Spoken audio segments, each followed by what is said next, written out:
Welcome to The Explainer. Today, we are completely stripping away that Hollywood glamour and, dodging all those wild internet conspiracies to reveal the rigorous and deeply fascinating science of biblical archaeology. It's this incredible world where ancient texts actually meet the dirt of history. We're going to explore what happens when we combine cutting-edge scientific methods with some of the most famous and definitely most debated ancient writings in human history. So, let's kick things off with a quick question. When you hear the term biblical archaeology, what immediately pops into your head? For a lot of us, it's a swashbuckling adventurer with a fedora and a bullwhip running from giant boulders. Or maybe, thanks to the Wild West of the internet, you picture shadowy conspiracies and sensational claims trying to prove ancient texts right. It is incredibly easy to get sidetracked by sensationalized internet hoaxes. You've probably seen images like this photoshopped giant skeleton floating around online, usually labeled as the Nephilim from the book of Genesis. The story always goes that professional archaeologists are trying to cover it all up. But the real truth, it's literally just a photoshopped hoax. As Dr. Jonathan Greer points out in our source material, if actual giant burials existed, archaeologists of all backgrounds would be absolutely thrilled to excavate them. Real archaeology operates on strict peer review and accountability, not on conspiracies or inventing fake evidence to dishonestly back up a religious text. Section 1. Sophisticated dumpster diving. The actual day-to-day reality of this field is way more nerdy, much less glamorous, and totally lacking in grand conspiracies. Because at its core, true archaeology is basically just sophisticated dumpster diving. We are literally going through the trash of ancient peoples.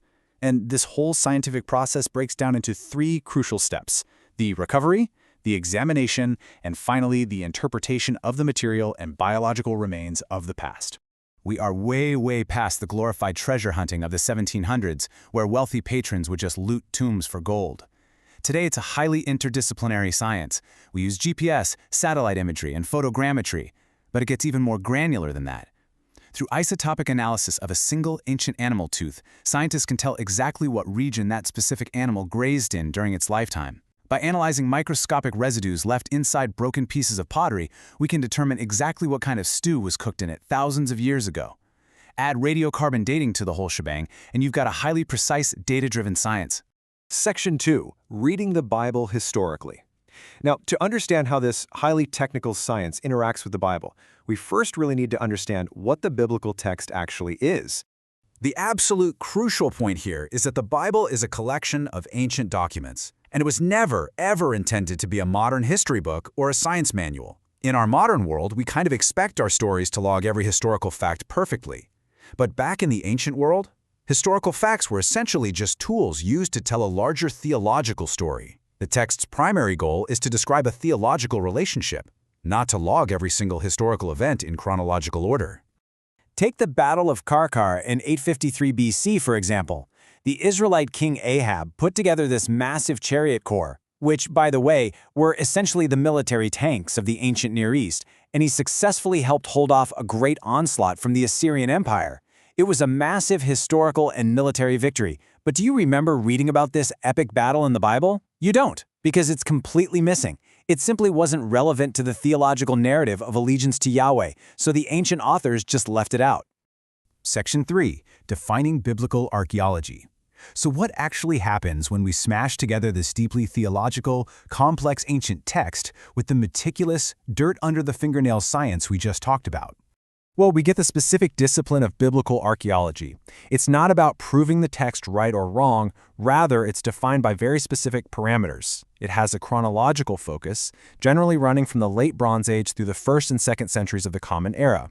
And it has a strict geographical focus, the ancient southern Levant, which encompasses modern-day Israel, Palestine, Egypt, Jordan, Lebanon, Syria, and Iraq. Within this specific sandbox, there is a massive academic tug-of-war happening over how much historical information the Bible actually contains. On one end of the spectrum, you have the maximalists. They argue the text contains a significant amount of reliable historical data. On the total opposite extreme, you have the minimalists, who argue the text is mostly a later Hellenistic invention, basically a national charter imagined centuries after the fact, containing very minimal historical reality. What's wild is how deeply divided these interpretations can be, even when they're looking at the exact same dirt. Check out these two quotes from prominent scholars, written around the exact same time, drawing on the same decades of archaeological investigation. John Currid claims that archaeology has time and again supported and confirmed the biblical record. Meanwhile, Bill Deaver looks at the exact same field and states that archaeology has undermined nearly all of the events. I mean, how can two experts look at the same holes in the ground and come to completely opposite conclusions? Well, the answer lies in what we call the funnel of lost data. Just imagine tracing a single ancient animal bone. You start with a living animal. Then it's slaughtered, butchered in a totally different location. The meaty parts are stewed in a pot, and finally, someone eats it and spits out a tiny bone fragment into a trash heap. Then, thousands of years of severe decomposition pass before an archaeologist happens to dig in that exact square meter. And hey, they might even miss the tiny fragment entirely while sifting the dirt. At every single step of that timeline, massive amounts of data are lost forever. Because the surviving evidence is so incredibly partial, archaeologists are constantly forced to extrapolate. As the late scholar Anson Rainey somewhat cynically but honestly pretty accurately put it, archaeology is the science of digging a square hole and spinning a yarn. We take tiny fragments, a piece of pottery, a tooth, a little foundation wall, and we have to use a lot of interpretation to recreate an entire ancient world. Section 4. The 3C Framework. So how do we responsibly navigate this messy intersection of partial dirt and complex ancient texts? Dr. Jonathan Greer offers a really brilliant framework to process these discoveries, known as the 3 Cs. Let's walk through them together. The first C is complement.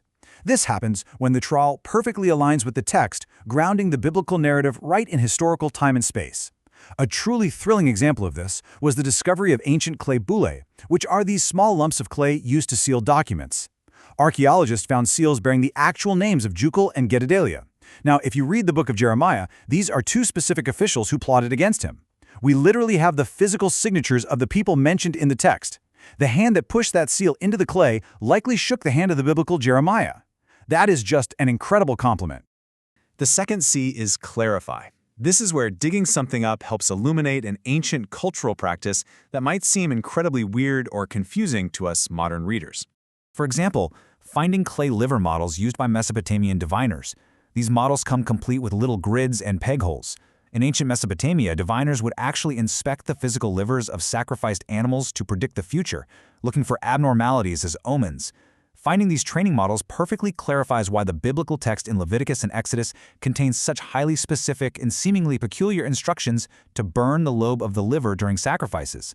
It wasn't just a random cooking tip, it was a direct cultural command to prevent the Israelites from engaging in this exact type of ancient fortune-telling. But the third C is where it gets tough. This is complicate.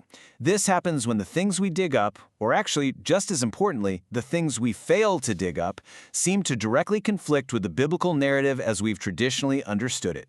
We really have to honestly reckon with the missing pieces. Look at the ongoing excavations at Jericho. While early 20th century archaeologists confidently claimed to have found Joshua's walls, later, much more rigorous dating pushed those walls into a completely different era, causing intense debate that is still going on today. Plus, there is currently a lack of unambiguous archaeological evidence for massive biblical events like the Exodus. Sometimes, the dirt simply complicates the text. Section 5. Embracing the complications. This leads us directly to our final takeaway for this explainer. How do we handle the tension when the hard science and the ancient text just don't seem to line up?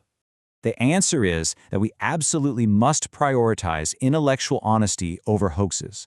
We don't need to invent fake evidence like those photoshopped giant skeletons or rumors of chariot wheels found at the bottom of the Red Sea just to make the text fit neatly into our modern expectations. Embracing the complications means humbly accepting the limits of human knowledge. It means recognizing that our data is partial, our interpretations are often biased, and that ancient texts simply weren't written to satisfy our modern craving for scientific manuals. As we wrap up this explainer, I want to leave you with something to really chew on. When we strip away the hoaxes and look honestly at both the fragmented bones and these complex texts, ask yourself, how does embracing the complications and actively applying this framework of complement, clarify, and complicate change the way you approach the great mysteries of history? It's a lot to think about. Keep digging, keep questioning, and we'll see you next time.